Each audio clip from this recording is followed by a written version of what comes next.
Hello, it's me, Jess. Welcome to my channel. I'm here with another channeled message. This is a specific message. It might resonate with you, it might not. All right, so this message, I feel like for some of you is connected with yesterday's message, but if you didn't listen to that one, it's okay. Those of you that were drawn into this message though, Spirit is telling me not to mince my words and to be very clear and very direct, because I feel like if you were drawn into this particular message, you're feeling really guilty. And I think you feel ashamed. You know you were in the wrong about something. I think you are deeply embarrassed for what you have participated in the past. And I'm seeing that shame energy, like you're putting your hands over your face. So it's like you're trying to hide. Shame a lot of times does that to us, so it's like you're wanting to hide and you're potentially wanting to hide your involvement here. And I'm hearing a lyric from Brave by Sarah Bareilles, kept on the inside, no sunlight, sometimes the shadow wins. But I wonder what would happen if you say what you want to say and let the words fall out. Honestly, I want to see you be brave. And I feel that that's a calling actually for this group right now. There's like a calling energy here. And I'm hearing like a small little ring-a-ding bell, and I'm hearing it go off in your mind. It sounds high pitched to me, but not annoying. It feels very high vibrational, almost angelic. I feel like it's coming from the angel realms, and I'm hearing it's time. And I'm hearing like divine timing. And so this is going off because I feel that there's some kind of portal energy that's being opened up for yourself. And it feels like a masculine, like some kind of divine masculine. This doesn't feel like your divine masculine. It feels like someone else's. And there's this portal being opened up for, I'm hearing myself say in a spell, a path to forgiveness and the removal of spite. A path to forgiveness and the removal of spite, but you've got to act now. And I feel like whoever you are being asked if you want to, and if you would be a part of this healing energy here. And that's why this feels very much like a calling. I feel like the choice is yours. It's like you have to make this choice. You have to sever this cord yourself. And it feels very much like going into a confessional, telling a priest everything that you did, and then the priest kind of telling you what you need to do in order to absolve your sin. And I feel like that absolution is here for you. Spirit is just saying you need to come clean. Because this is a group where you participated in something unholy, I just heard, in the past, and you have some kind of hidden truth here. Some of you have hidden text messages, conversation threads, pictures. Some of you just have this eyewitness account that you're meant to share. And it feels like with this masculine energy, but you know who you're meant to share this with. And I feel like you deeply don't want to because you are ashamed. And I'm hearing from Mean Girls, and I think Mean Girls might be very apt here, but we'll talk about that in a second. The part where Katie takes responsibility for the burn book, and in her head before she confesses, she says, "Bye, Aaron, I guess you're going to hate me forever." And then she takes the responsibility. And she basically, that is a divine sacrifice, right? And to sacrifice is to make sacred. And I feel like you have some kind of choice like that, where I think you have to sacrifice your own self-image, and that's being propped up by keeping this lie and feeding this shame. But you also have to sacrifice your relationship here, possibly with this divine masculine, and possibly also from his divine feminine here as well, because I think you actually greatly respect and admire both of these people, and you seek some kind of relationship with both of these people. And I think it would have been better for you to pursue those relationships in a healthy way in the past, rather than this group energy that I feel like you colluded with here in your past. Now, let's talk about that for just a second, because I feel like whoever you are that this message is coming in for, you are a divine feminine or you are a divine masculine for sure. I think you have a virtuous nature, and I'm hearing myself say in past readings, courage is the most important of the virtues because it's the virtue that all other virtues are stacked upon. And I think this karmic lesson for you in regards of this group does have to do with courage in some way that somehow ties in with self-esteem and somehow ties in with friendship, because I think that this group just in general, I think was against your better judgment. I think it was against your own like personal standards or virtuous nature. Now, I don't know how aware of that you were at the time. I do think it pricked up on your radar at some point, but you may have been in a situation where you felt like alone or isolated, like you didn't have other choices or options. Or for some of you, again, with this like kind of Mean Girls energy, maybe you felt like this was like the popular group. Now, what's funny to me is I actually am not getting that this is the popular group. I actually think there's other better people that are actually popular, but I think I don't know why. Maybe some of you are kind of sheltered, or like you think that this is a popular group, and I think it's because they had Mean Girl energy, like some kind of catty energy where they were talking like I don't know, I'm hearing people kind of talk valley girl, or they were putting people down in this like judgmental kind of way. And when you heard these people being judgmental, then it kind of signaled to your brain that, well, if they're judging everyone else, they must be like top of the pops. LOL. I feel like you've learned of that though, where I think now you're just kind of like, I can't believe that I thought those people were the end all be all, or that they were being cool or something. And because it feels very much like being swept up or swept along.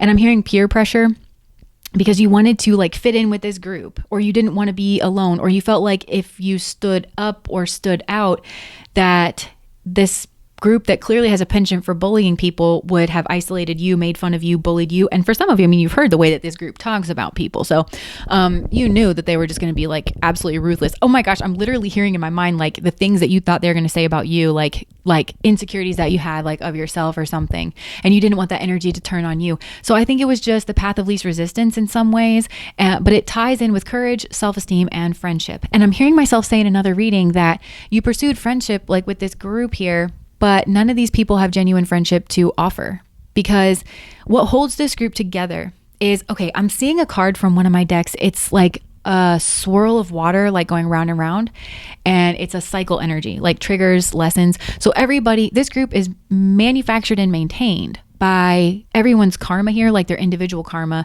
but this feels like flared up and acting out in a fucked up way that leads people here to kind of tolerating the other people. Again, I don't think this is a group made of genuine friendship. It's like codependency, need. And it might be that some of these people don't have other options for friends, but it's because they don't know how to act and nobody else wants to be their friend, and they have to resolve that karmic cycle within themselves in order to get to their own soulmate friendship group kind of a thing. I don't know, take that how it resonates. But it feels like this is the group that I pick up on sometimes where Spirit's saying, no, this group needs to end. The Spirit wants this group to break up permanently and in no uncertain terms. And I actually feel like that will happen. It's been decreed. It's already happening, or it's not surviving past this lifetime. I really don't think. I actually think this for a lot of you, I'm not trying to scare you or like force your hand in any way, but it feels like you really are being given an opportunity here. It feels almost like this is going to come out anyway, and that you're being given an opportunity here to out yourself. I'm sorry if you can hear the mower. It could be that somebody here's like trying to cover this, or that's like the shame or something, like doesn't want this to come out or something. But yeah, I just feel like you're being asked to choose to sever yourself from this. And again, I'm seeing that portal energy open, a path to forgiveness and the removal of spite. And Spirit wants you to keep your eyes on that prize, because again, I feel like you revealing your hidden truth here, whatever you have to offer, whether it is like a text message thread, pictures, just relaying a conversation that was had here to the person who needs to know. And I feel God has put this person on your heart. That is the energy that severs your cord here. And it's going to kind of restore your soul, because I feel like participating with this group in general, let alone whatever's gone on here, it's really kind of knocked your soul, and your karma has been thrown in with a lot of this group. And that's actually not very natural for you. So what I think went on here is that, again, they're telling me not to mince words. So again, you participated in this, but I feel like this group had some kind of conversation at some point. And I think it was about separating a divine feminine out, possibly for isolation, bullying, and ridicule. And for sure, it was like separating a divine masculine and a divine feminine from one another.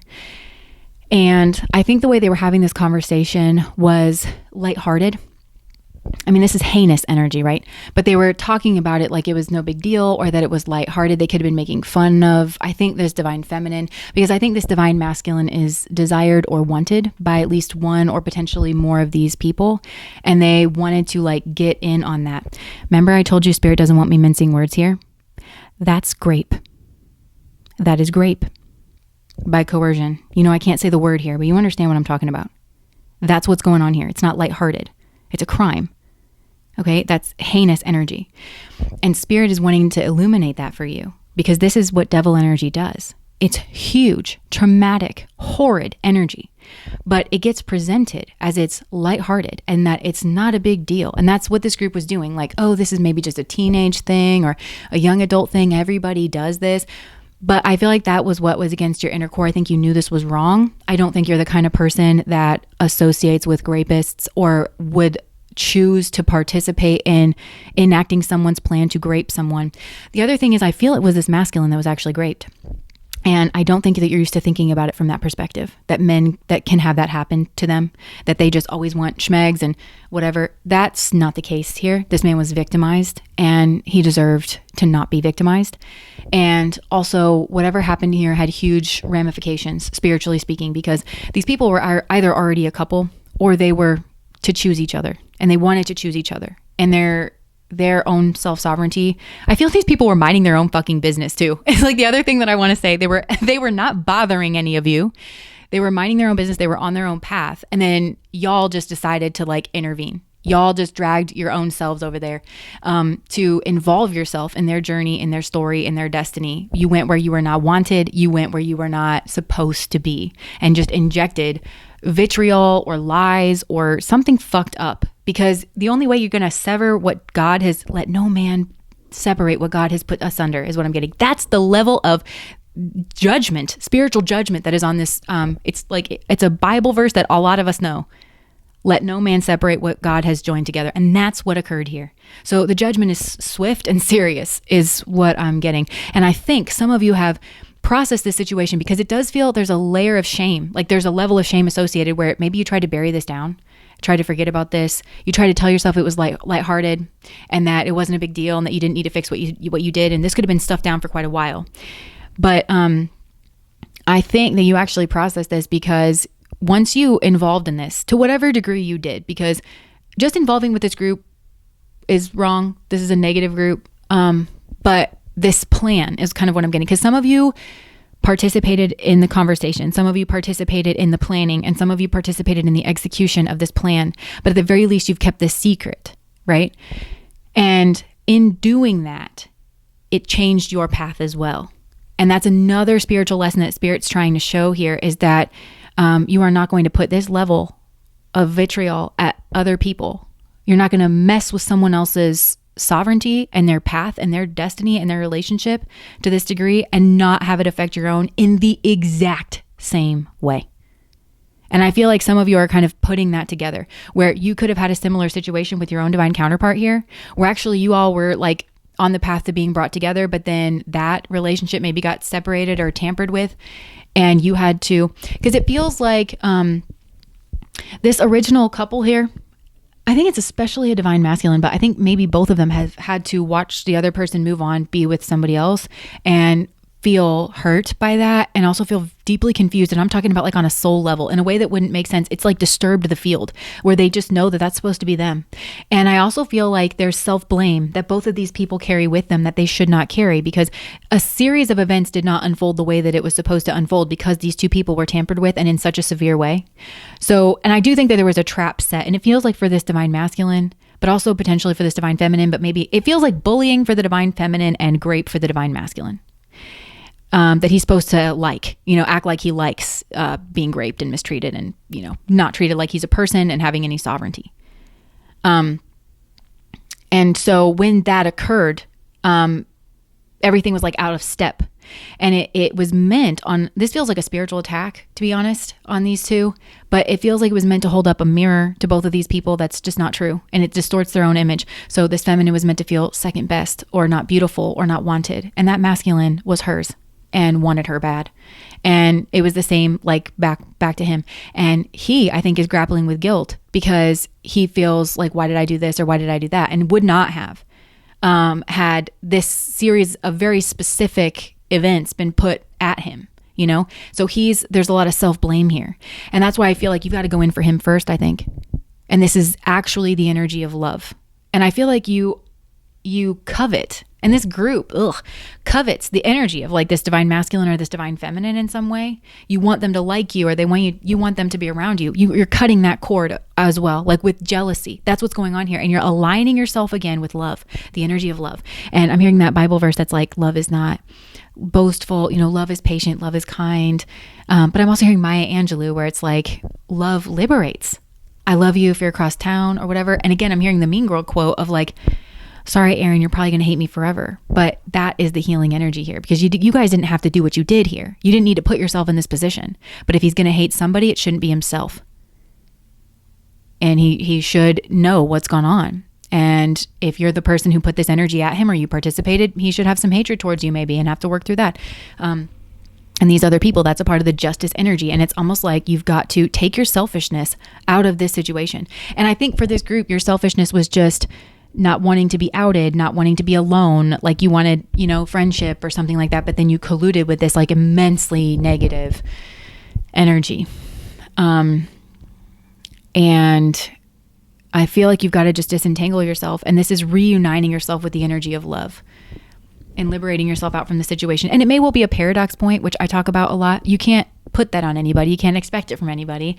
But it may be a paradox where when you come clean, it actually saves the friendship. Or even if somebody's got to process through, their feelings. But again, I feel that there's a portal energy that's being opened up for yourself in this masculine here. It's a path to forgiveness and the removal of spite. But it feels like the time to act is now. It feels like, again, I feel like he's going to be offered his own path, which means I think something is about to come out anyways. Like he'll be given his own path in some way, which means the truth will come out in one way or another. I think that before that happens, you are being given an opportunity to take your own path. This is your own, it's like a test, but the test is like, you have to make your choice of like, who are you? Who are you? Do you align with this friendship? And again, I'm hearing that song Brave by Sarah Bareilles. And I think this is also returning you to yourself and to some kind of like self-love. And it's just separating yourself out from this cycle of shame that this group has like placed upon you. And it is like, you've got to clear it up, and in doing this, it will clear it up. And I don't even think for some of you, there might be a way to do this where you're not necessarily outing your name. Like your name might be in the text message thread or something, but this guy may not know that you're the one who sent it. And I think that's fine. But yeah. And that's, God is truth. So what it's doing is where there were lies and distortions and scheming and connivingness, which is anti-God energy, it's anti-Christ energy. That's the energy that was colluded with and pushed towards these people who are, I can't say this enough. Spirit keeps saying they were minding their own business. They were literally not bothering you. And it just feels like people here wanted to be associated with these two people, wanted to be in their story, and had nothing better to do, or nothing healthy to do. And it feels like for some of you too, it might feel like a betrayal of somebody here, or maybe multiple people in this nasty group, but they're the betrayers, and I feel like it's going to cause this group to like fall apart. That's going to happen anyways. There's certain things here it just feels like are going to happen anyways. It just feels like, are you getting on the boat or are you part of the karma? And you shouldn't be guilted into doing this because of that. Because this does need to be like your own choice and like given of your own free will, where you're just saying, please take this from me. This is not who I am. And I have this key. You have a key here. You have some kind of hidden truth, and it can clear something up, or it can start somebody else on their own healing journey. And it's important that this happens. And it's about caring. It's about honoring everybody's self-sovereignty in the situation, their ability to choose their own paths, their own relationships for themselves, and to not be fucked with, and certainly not to be raped and bullied by anyone. And just realigning yourself with what you know to be true. Because this is a group that would know that to be true. You're virtuous is what I keep getting. Now, I'm also hearing this Taylor Swift song, Innocent. You're still an innocent. That's the other thing. I feel like up until this point, like you're still an innocent. But if you're not going to clear this up, then the innocence part of this is less true, So anyways, I'll leave that there. I feel like there's a divine calling energy here. I'm just hearing like you can talk to us, like pray to us. There's angelic guidance, angelic energy around. They're holding your hand. They're making you brave. All of that, like just act to, bolster your energy, find the best path forward for the highest vibrational good of all beings. Like pray on that. Because they're there to guide you. They're there to help you. I think that there may be an opportunity and you would know what that is. Because I'm hearing it like divine timing. The time is now. And I just feel like this is a group who knows that the time is now, and that there's been some kind of like portal or door or ability to communicate, or this is going to land with somebody. I just feel like the time is now. So anyways, that's what I have for you. If that resonates, please like, comment, and subscribe to my channel. Bye.